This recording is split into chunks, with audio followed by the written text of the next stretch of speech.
చందమామ కథ. భూతాన్నే అమ్మేశాడు. ఉత్తర చైనాలో ఒక చిన్న పల్లెటూరు ఉంది. ఆ పల్లెటూరులో టింగ్పో అనే రైతు ఉన్నాడు. అది పల్లెటూరు కావడం చేత అక్కడ కావలసినంత సామాగ్రి దొరకదు. కానీ ఆ ఊరికి 3 క్రోసుల దూరంలో ఒక పట్టణం ఉంది. టింగ్పో ఆ పట్టణానికి అప్పుడప్పుడు వెళ్లి కావలసిన సామాగ్రి తెచ్చుకునేవాడు. ఇలా ఉండగా మన దసరా పండుగ లాగానే వాళ్లకు కూడా ఒక పెద్ద పండగ వచ్చింది. ఒకరోజు సాయంత్రం పట్టణానికి వెళ్లాలని టింగిపో బయలుదేరాడు. ఊరు దాటేసరికి పొద్దుగూకింది. బిక్కుబిక్కుమంటూ ఒంటరిగా నడుస్తున్నాడు. ఒక శ్మశానం దగ్గరకు వచ్చాడు. శ్మశానంలో దయ్యాలు భూతాలు ఉంటాయి అంటారు కదా, ఎలాగబ్బా అని తనలో తాను అనుకుంటూ గుండెలు పట్టుకుని నడుస్తున్నాడు. శ్మశానం దగ్గరకు వచ్చింది. అక్కడ ఒక పెద్ద మర్రి చెట్టు ఉంది. చుట్టూ పొదలతో చూడ్డానికి భయంకరంగా ఉంది. ఆ చెట్టు కిందకు రాగానే ఎవరు నువ్వు అని ఒక భూతం అడిగింది. టింగ్పో ధైర్యం తెచ్చుకొని నువ్వెవరు అన్నాడు. నేను భూతాన్ని. నువ్వెవరు అంది ఆ భూతం. నేను కూడా భూతాన్నే అన్నాడు టింగ్పో. ఎక్కడికి వెళ్తున్నావు అంది ఆ భూతం. నేను పట్టణానికి వెళ్తున్నాను అని చెప్పాడు టింగ్పో. నేను కూడా నీతో వస్తాను అంది భూతం. చచ్చాన్రా దేవుడా, ఈ భూతం నన్ను ఇక వదలదు కాబోలు అని మనసులో అనుకొని టింగ్పో సరే పద అన్నాడు. ఇద్దరు బయలుదేరారు. కొంత దూరం నడిచారు. అప్పుడు ఆ భూతం అంది కదా, ఏమోయ్ మన ఇద్దరం కూడా మతి తప్పి నడుస్తున్నావేంటి? నువ్వు కొంత దూరం నన్ను మొయ్యి, నేను కొంత దూరం నిన్ను మోస్తాను అంది. సరే బాగానే ఉంది ఉపాయం, కానీ ముందు నువ్వు నన్ను మోయి అన్నాడు టింగ్పో.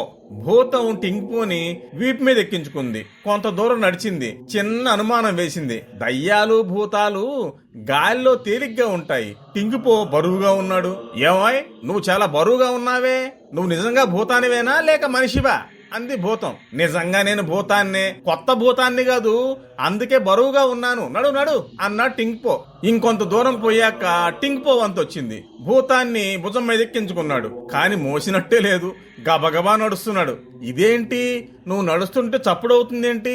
భూతాలు నడిస్తే చప్పుడు కాదు కదా, నువ్వు నిజంగా భూతానివేనా అని భూతం అడిగింది. అయ్యా నేను కొత్త భూతాన్ని కాదు, అందుచేత కొంచెం చప్పుడు అవుతోంది అన్నా టింగ్పో. కొంత దూరం పోయాక ఒక చిన్న కాలు అడ్డం వచ్చింది. బట్టలు విప్పకుండా భూతం నీళ్లలో దిగి చప్పుడు కాకుండానే ఒడ్డు చేరింది. పాపం టింగిపో బట్టలన్నీ తడిసిపోయాయి. భూతానికి ఇంకా అనుమానం వేసింది. ఏం భూతం, భయపడుతున్నావా? పట్టణం వెళ్ళబోతున్నావని భయమా అన్నా టింగ్పో.